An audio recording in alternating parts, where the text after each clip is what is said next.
Oktyabr oyi. Oktyabr oyi bo'lishiga qaramay kun juda issiq. G'ir etgan shaboda yo'q.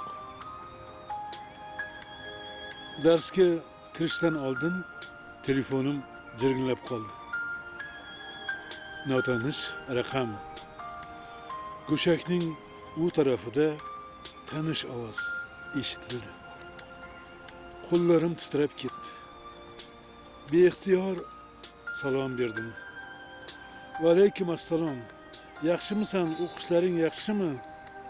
Ha, rahmat, yaxshi. Men shaharga ish bilan kelgandim. Senga gapim bor edi. Darsing qachon tugaydi? Dars tugashiga 40 daqiqa vaqt bor. Yaxshi, men yo'lingdagi kutubxona oldida kutib turaman. Darsda undan so'ng kutubxonaga yetib borguncha o'ylandim. Nima gapi bo'lishi mumkin?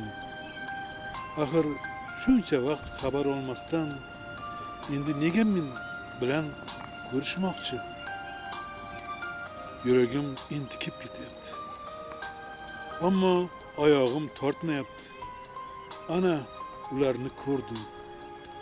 Yoniga borgach, na salom berishni va na bir so'z deyishimni bilmasdan yerga qarab turaverdim.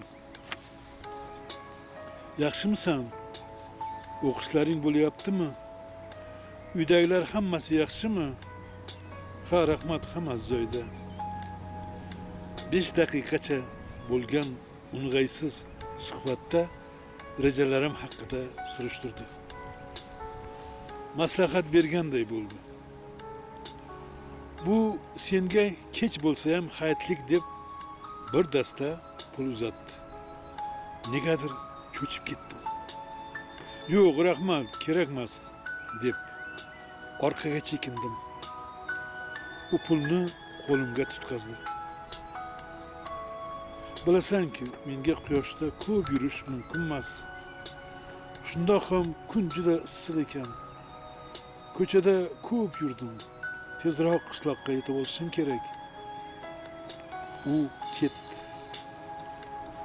Ortidan qarab qoldim. Negadir rahmim keldi. Shuncha yillik sog'inchim va bolalarcha beqaror tuyg'ularimga rahmim keldi. Ovozim boricha baqirib yubordim deb o'ylabman. Yo'q. Aslida sho'rlab aytgan ekanman. Sog'inganman, dadajon, ketmang. Qulkar E'zoz hikoyasi.